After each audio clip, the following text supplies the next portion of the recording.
Hello there, sweet dreamer. Let yourself get cozy now.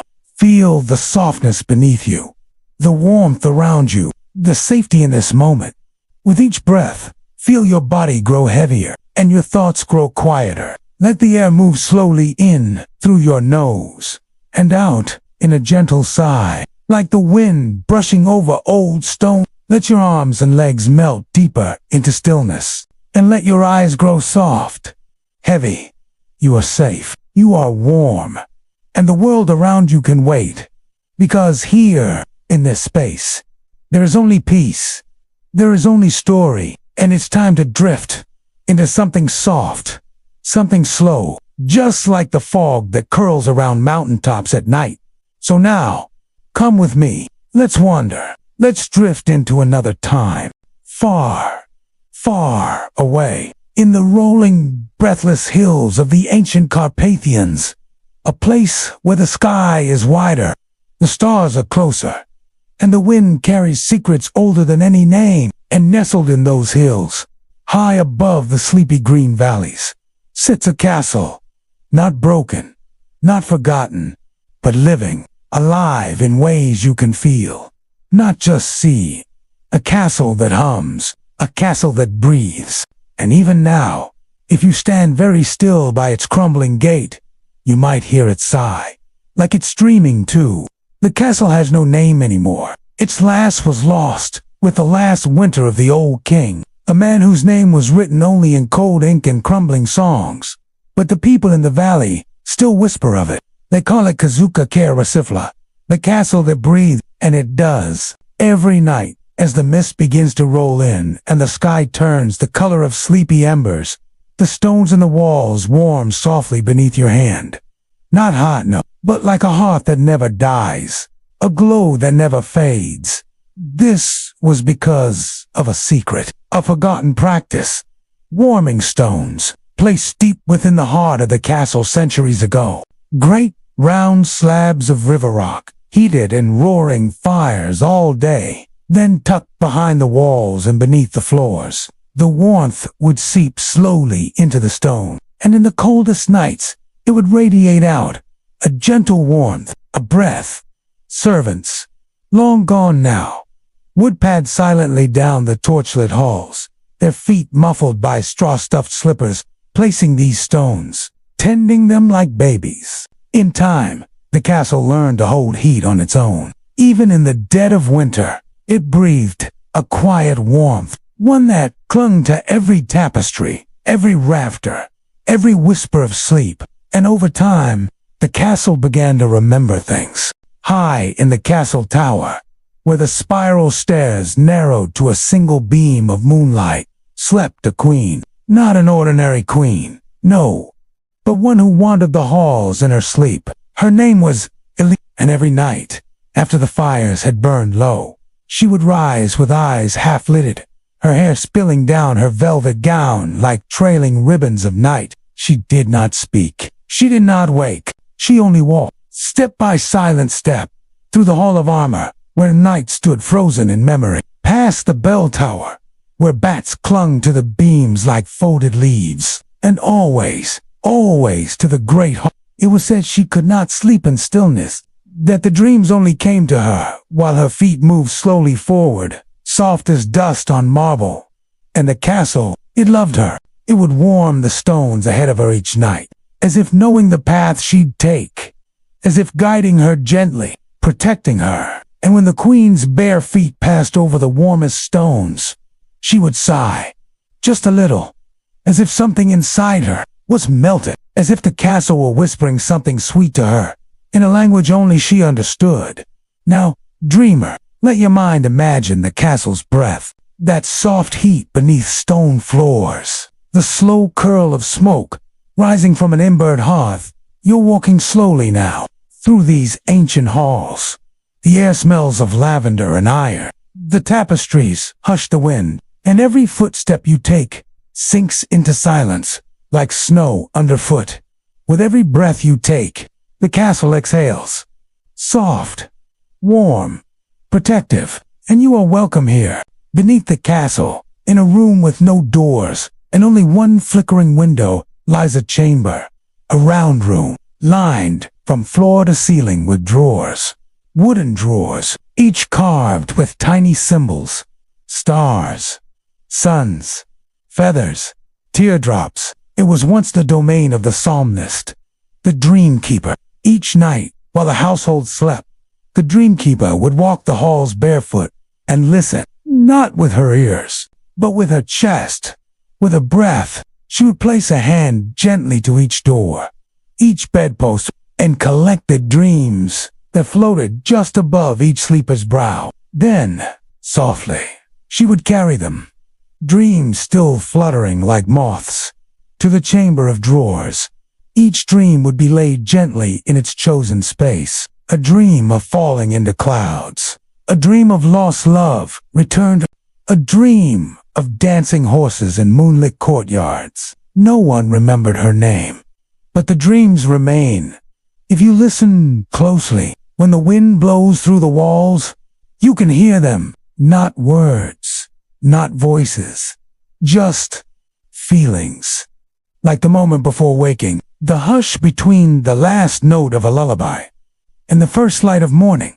And so the castle still breathed, with stories still buried, and dreams still resting in drawers beneath stone floors. Would you like to journey deeper, to follow Queen Elizabeth into the night halls, to discover what dreams still live beneath the warm walls of this breathing place? Close your eyes a little more now. Let yourself drift even deeper. You're safe here, in the hush between heartbeats, and the castle is waiting.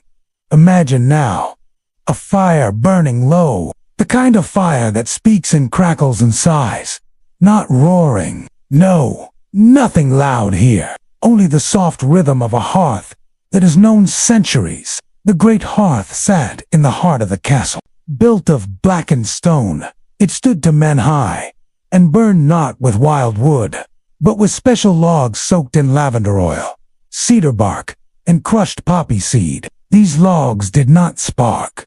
They did not roar.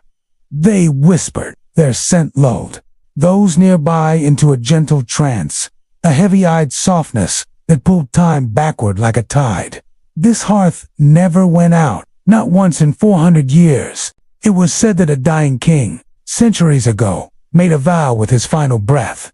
Let no flame die in this castle, so long as one soul here still dreams. And so, the fire remained. It was fed by the keepers of the flame. Quiet, cloaked figures who never spoke, only nodded, moved like drifting paper, tending embers in the silent hours of night. One would stir the ash, slowly. Another would place the dream wood upon the coals, and the third would whisper something inaudible to the flames themselves. No one knew what they said, but the fire would always respond, sometimes with a sudden flare, other times with a pulsing glow, as if it were listening. And sometimes, just sometimes, a voice would echo in the coals, a memory, a laugh long forgotten, but only those very still, very quiet, could hear. Deep within the castle, farther down than even the dungeons, there lies a library, but not one made of shelves and pages. No, this library was carved into the bedrock itself, a cool chamber, perfectly round, with a ceiling like a starry dome, and in the center of the room rested a massive stone basin, filled not with water, but with still air. If you leaned over it, if you were brave enough to be silent, and let your breath slow to match the hush around you, you would hear things, feel things, memories, not just your own, but the castle's. You see, this library stored dreams, but not in books, in echoes. It was said that when someone dreamt in the castle, their dream would float downward, pass through the stone, and settle in this basin. Like dew, children of the court would be brought here to listen, to learn, to be lulled by tales told not with ink, but with feeling. The basin would shimmer when a dream was strong, glow faintly when a memory stirred. Queen Elizabeth visited often. Though none saw her enter, she would come alone, her long sleeves trailing like fog on the floor, and she would kneel, and place a hand upon the edge, and listen. Some said she was listening for someone, a voice long gone. Others said she was leaving part of her own dream behind, bit by bit, night by night, so that one day, when she no longer wandered the halls, the castle would still remember her, would still carry her in its breath.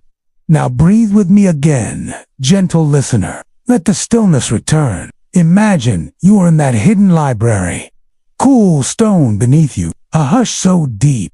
You can hear your own heartbeat slowing.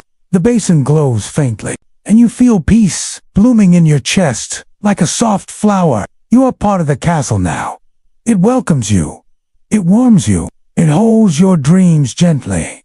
Even the ones you forgot, even the ones you don't want to let go of. Let them drift into the basin now. Let them settle like mist. You can rest. You are safe. There was once a girl. No one remembers her name. She was not a queen, not a lady, not a sorceress. She was just a listener, a girl born within the castle walls. Her mother tended the kitchens. Her father served in the wood hall, shaping logs for the dream fire. She had no chamber of her own, only a blanket by the laundry hearth. But the castle, it loved her. It whispered to her at night. Let the walls hum softly when she was scared. Let the candles flicker in rhythms only she could understand. And on the eve of her 8th year, she found a key, not lying about. No, it was beneath her pillow, as if placed there by the castle itself. The key was made of smooth iron, worn at the edges, cool to the touch, but it did not open a door, not one in the walls. Instead, when held in the hand and pressed to the chest, it opened the heart. Let memories in, let dreams out. The girl would sit by the great hearth, key in hand, and smile softly, because she could feel the castle breathe with her. Their hearts, beating in time, one warm, one alive. And so the castle lives on, breathing through embers, dreaming through stone. Queen Elizabeth walks, still, silent as snowfall, and beneath her feet, the stones grow warm, inviting you to dream, just as they did for her. Shall I take you deeper into the night? Would you like to follow Elizabeth through her final dream? To find the chamber where the castle keeps its heart. Let's sink even deeper now, like settling into the softness of thick blankets, or letting the last candlelight flicker into dusk. The castle is still breathing, and it's time to follow its warm breath into the very heart of its memory. The deepest part of the castle is not below. It is within. There is a room that cannot be found by walking. Not truly, no matter how many staircases you descend, no matter how many torches you pass, no matter how softly you walk. This room finds you. When you are ready, it is called the souffler, an old word that means the breath between. Some say it lives between heartbeats, others between thoughts, and some of those who truly listen believe the souffler is the dream the castle dreams of itself. No stone marks its entrance, no door hides its warmth. Instead, when you are quiet enough, so quiet that you no longer feel the weight of your own body, you will open your eyes and find yourself there. It is a circular chamber, but without walls. The walls are made of shifting silk, draped from above, flowing like morning mist. The floor is soft, moss, perhaps, or cloud. No one quite knows. The only light comes from within the silks themselves, a gentle blue glow, like moonlight caught inside water. And in the center, a bed. Not an ordinary bed. This one floats just a little, suspended by woven threads of golden vine, humming ever so faintly with something older than music. Only those whom the castle trusts completely may lie here. Only those who are ready to remember. Queen Elizabeth reached the souffler only once. It was near the end of her walking nights. Her hair had grown silver, but she still moved with the grace of silk and wind. The castle had watched over her for many years, listening to her steps in the dark, warming her path when the frost tried to bite. And that final night, when the moon was full and the fires low, she passed by the great hearth, and the flames did not flicker. They bowed. She did not walk her usual path. Her feet turned elsewhere, toward stairways, long, sealed, toward corridors that had not been lit in centuries. But the air there was warm, and the stone glowed soft as candleskin. The castle was guiding her, welcoming her, drawing her into its center. And when she arrived at the supla, the souks parted with a sigh. Not a gust, just a sigh. As if the castle, too, was letting go. She lay upon the golden vine bed, closed her eyes, and for the first time in all her years, she did not dream while walking. She dreamed while still, and what she saw was every footstep she had ever taken, every warmth, every whispered word against cold stone. The faces of the guards long buried, the laughter of maids in kitchens thick with steam, the glimmer of stars above the bell tower. But most of all, she saw herself, not as queen, not as ruler, but as a child, curled by a fire, humming to herself. A song long forgotten, but remembered by the castle, because the castle remembers everything. Now rest, listener. Feel that soft bed beneath a leaf. Imagine you are lying there too, cradled in golden threads, the silks drifting around you, scented with rose and honeyed wood. Let the castle hold you. Let it remember you. There is no need to hold on now. No need to think. No need to plan. The castle dreams for you, and you are safe in its arms. Years later, long after the queen had vanished into legend, a boy from the valley was brought to the castle. He had no family, no name, but he had a lantern, not a bright one. It was small, hung on a chain that glimmered faintly. The castle noticed him at once. Though the boy spoke little, he would sit by the cold hearths during the day, and the moment he did, they would flicker to life. Not fire, but light, pale, comforting, steady. When the wind howled outside, the boy would hum, and the tapestries would quiet. When storms rolled in, he would walk to each window and place his lantern down. And though the lightning crashed and the thunder roared, the room he left would fall silent, still, peaceful. Some said he could speak to the stone. Others said he was stone. The castle, perhaps, made flesh, but he did not say. He only smiled, softly. The kind of smile that tells you everything you need to know, without saying a word.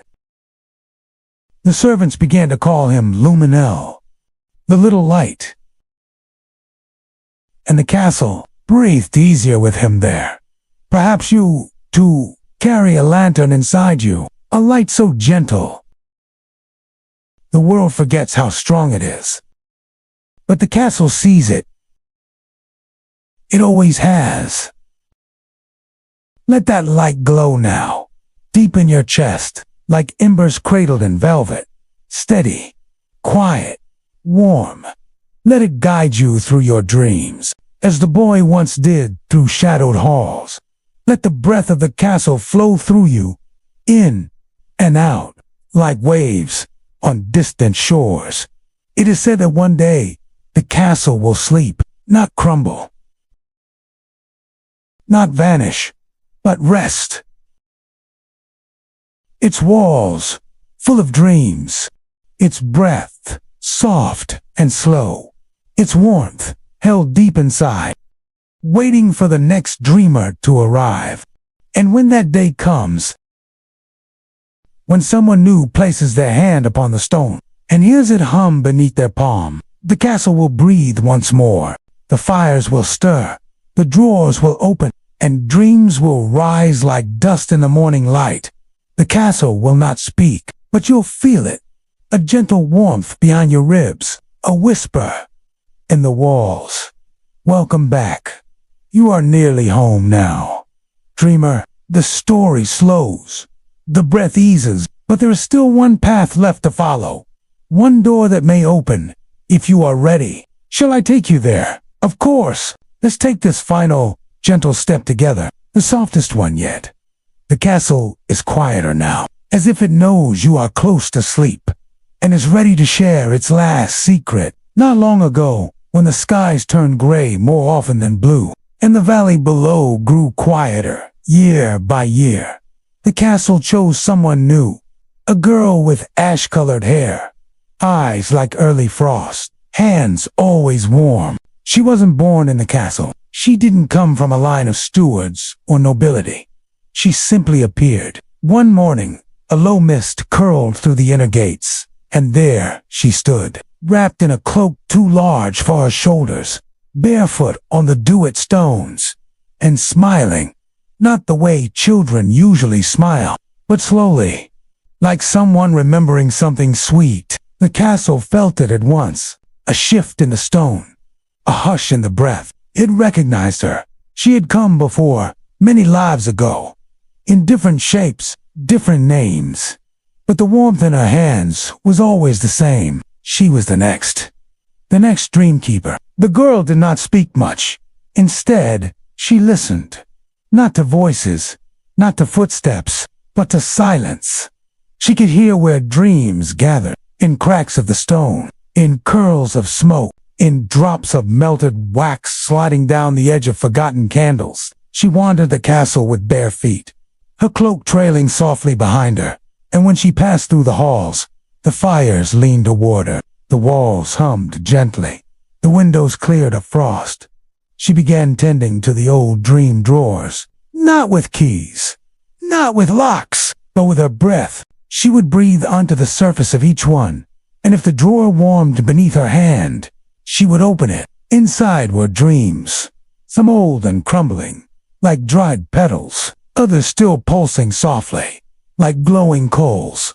She never disturbed them. She only watched, and then, each night, she would sit in the grand library's echo basin, her hands folded in her lap, and listen. She did not ask questions. She did not try to understand. She simply let the dreams speak, and they did. Some were laughter, some were lullabies, some were tears, but they flowed into her, and through her, and she held them like feathers, light enough not to bruise, but close enough never to forget. Now, rest your hands, gentle listener. Let them become warm, like hers. Imagine a soft basin of light in front of you, and all your thoughts, little feathers, little clouds, just drifting slowly into it. No rush, no worry, just peace. The dreamkeeper does not judge them, and neither do you. Let them float, let them rest. You are only here to listen now, to the hush of your breath, and the quiet glow of memory. One night, just before the first frost of winter, the girl climbed the north tower, the one no one used anymore. The steps were narrow. The wind howled through the old beams. The stones there had not been warmed in many years, but the castle allowed it. It knew where she was going. It trusted her. She reached the very top, and there, beneath the cold stars, she found a mirror, cracked, framed in silver vines, covered in dust. No one knew why the mirror was there, but she did. It was hers, from before, from long ago. She wiped the dust away with the sleeve of her cloak, and looked, and what she saw was not her face, but every dream she had ever kept. They shimmered behind the glass, moving gently, like fish beneath water. Some smiled, some wept, and in the center was the queen, Elizabeth, still walking, still dreaming, still loved by the castle. The girl pressed her palm against the glass, and the queen paused, turned, and smiled. And just like that, the mirror faded to frost, and the wind stilled. And for a moment, the castle was completely silent, not because it was empty, but because it was whole. They say if you lie still in the castle at night, truly still, with your thoughts quiet and your breath soft, you will hear it whisper to you, not in words, but in warmth, in the way the floor feels just a little softer beneath your step, the way the fire glows a little longer, even when no one is near, the way the doors open just before you reach them. It remembers you. Even if you've never been, even if you've only dreamed of it. The castle holds every breath, every laugh, every tear, every footstep, as if they were stars pressed into stone. And if you close your eyes tonight and breathe softly, it might hold you too, just as it did the queen, just as it did the boy with the lantern, just as it does the girl who listens still. And now, we are almost there. Only one more part remains, the final sigh of the castle. The last warmth before the morning light. Let the stillness deepen. Let the warmth spread gently across your chest, like the hush of dawn before the sun peeks over the hills. The castle is almost asleep now, and you are too. Final breath together. There is a moment, just before morning, when the world holds its breath. The sky is neither night nor day. The stars are not gone, but no longer bright, and the birds have not yet begun their song. In that moment, the castle exhales. The great hearth burns low, its flames flickering in soft gold and quiet. The tapestries hang still. No wind stirs the towers. No footsteps echo in the halls.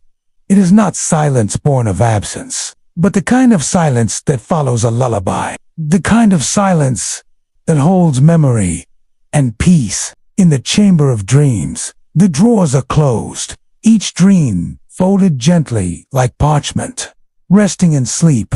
In the tower, the mirror is misted once more, and the queen, having walked so long, has finally laid down, her feet tucked beneath her, her head resting on her arm, eyes closed, but smiling. She is dreaming still, and beneath her, the castle breathes one final ember into the stones, not loud, not bright, just enough to warm the next dreamer, enough to guide the next heart, enough to keep the story alive.